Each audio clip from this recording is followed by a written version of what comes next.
నమస్కారం.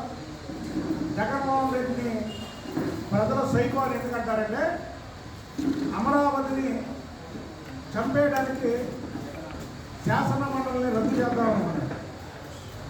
చేద్దామని అసెంబ్లీలో కూడా తీర్మానం పాస్ చేశారు. ఆ రోజు అసెంబ్లీ శాసన మండలి ఉండాలని, అమరావతి పాడవకూడదని చంద్రబాబు నాయుడు గారు సాక్షాత్తు శాసన మండలిలో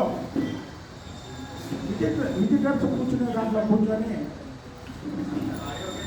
మండలిని సమావేశాలని పర్యవేక్షిస్తుంటే ఆఖరికి జగన్మోహన్ రెడ్డి తట్టుకోలేక అవాళ జగన్మోహన్ రెడ్డి పెట్టినటువంటి ప్రలోభాలకి ఒకరో ఇద్దరు తప్ప మిగతా వాళ్ళందరూ కూడా చంద్రబాబు నాయుడు గారు చెప్పిన మాట ప్రకారం ఆ రోజు పార్టీకి విప్పుగా కూడా నేనే ఉన్నా, విప్పు జారీ చేశాను. ఒకరిద్దరు తప్ప మిగతా వాళ్ళందరూ కూడా చంద్రబాబు గారు చెప్పిన దానికే ఓటేశారు. అవాళ అసెంబ్లీలో పెట్టినటువంటి తీర్మానం ఏదైతే ఉందో అది శాసన మండలిలో దిగిపోయింది. ఆ రోజు వెంటనే ఈ సైకో అమరావతిని చంపేద్దామని మండలిని రద్దు చేద్దాం అనుకున్నాడు. ఈయన నిన్న శాసన మండలి సభ్యులతో చిలక పలుకులు పలుకుతున్నాడు. మనకి మండలిలో బలం ఉంది. ఇవాళ పార్టీ మండలిలో మీరు అక్కడ ఏమొచ్చినా సరే ఇక్కడ వ్యతిరేకించాలి. ఇది ప్రజలకి ఆమోదమైనటువంటి, ప్రజలకి కావాల్సినటువంటి పనులు తెలుగుదేశం పార్టీ చేసినా సరే దాన్ని వ్యతిరేకించండి అని సాక్షాత్తు జగన్మోహన్ రెడ్డి నిన్న శాసన మండలి సభ్యులు చెప్పడం మనం మీడియాలో చూసాం. ఏ మండలిని అయితే రద్దు చేద్దాం అనుకున్నాడు, ఏ మండలిని చూసి అతను నేర్చుకుంటాడు, ఏ మండలంలో అయితే అమరావతి రాజధానిగా ఉండాలని ఏకైక అందరూ తీర్మానం పాస్ చేశారు తెలుగుదేశం పార్టీ వాళ్ళు, ఆ మండలిని రద్దు చేద్దాం అనుకున్న జగన్మోహన్ రెడ్డి ఇవాళ ఆ మండలే దిక్కయ్యి మండలిలో మనకు బలం ఉంది, మండలిలో తెలుగుదేశం పార్టీ కార్యక్రమాల ప్రజలకే కావాల్సినటువంటి పనులు చేస్తే దానిలో వ్యతిరేకించమని చెప్పడం చాలా వింటున్నాం. 5 సంవత్సరాలు కళ్ళు మూసుకుంటే మళ్ళీ ఎన్నికలు వస్తాయి. జగన్మోహన్ రెడ్డిని ముఖ్యమంత్రి పదవి ఇస్తే 5 నెలలు కళ్ళు మూసుకునేగా పనిచేసావు. నువ్వు కళ్ళు తెలుసుకొని పనిచేస్తే కనీసం ప్రతిపక్ష హోదా ఎందుకు రాదు నీకు? అసలు నువ్వు ఎప్పుడు కళ్ళు మూసుకొని అంటాగా ప్రజల్ని నువ్వు ఎప్పుడు ఇచ్చేసావు?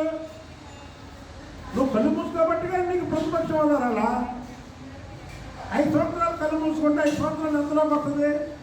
ఇప్పుడు వరకు అయింది ఫస్ట్ హాఫ్ అయింది, సెకండ్ హాఫ్ అంట మాదంట. మళ్ళీ సినిమా రిలీజ్ అవుతుంది. తప్పుతున్నారు జగన్మోహన్ రెడ్డికి మధ్య ప్రవేశించింది. ఒక ప్రభుత్వం 5 సంవత్సరాలు పరిపాలిస్తే సరే, నువ్వు సినిమా భాషలో చెప్తే 2.5 సంవత్సరాలకు ఫస్ట్ హాఫ్ అంటారు, 2.5 సంవత్సరాల తర్వాత సెకండ్ హాఫ్ అంటారు. నువ్వు ఇప్పుడు ఫస్ట్ హాఫ్ సెకండ్ హాఫ్ అవ్వాలి, మళ్ళీ మనం వస్తాం అంటే ఏంటంటే భ్రమంలో బతుకుతున్నాడు జగన్మోహన్ రెడ్డి. భ్రమంలో బతకడమే కాకుండా ఇప్పుడున్నటువంటి వైసీపీ కొద్ది గొప్ప కార్యకర్తలుగా నాయకులను కూడా భ్రమంలో బతికేలాగా చేస్తున్నాడు. అసలు నీ కేసుల్లో శిక్ష పడితే నీకు ఎన్నికల్లో నించునే అర్హత కూడా ఉండదని సాక్షాత్తు నీ తరపున వకాలత్ పుచ్చుకున్న ఉండవల్లి అరుణ్ కుమార్ గారే నేను చెప్పాను. ఎప్పుడు నేను ఉండవల్లి అరుణ్ కుమార్ ఏ మాట అంటాం, అరుణ్ కుమార్ గారు ఈయన దొరికి నేను సపోర్ట్గానే చూస్తాడు. ఆయన అన్నాడు నీ కేసుల్లో శిక్ష పడితే నీకు ఎన్నికల్లో పోటీ చేసే అర్హతే ఉండదని. ఇక నువ్వేం చేస్తావు? నువ్వు మామూలుగా దోచుకున్నావా? మామూలుగా దోచుకోలేదే. అసలు ఇవాళ నువ్వు ఎన్నికల్లో ఇచ్చిన హామీ ఏంటి?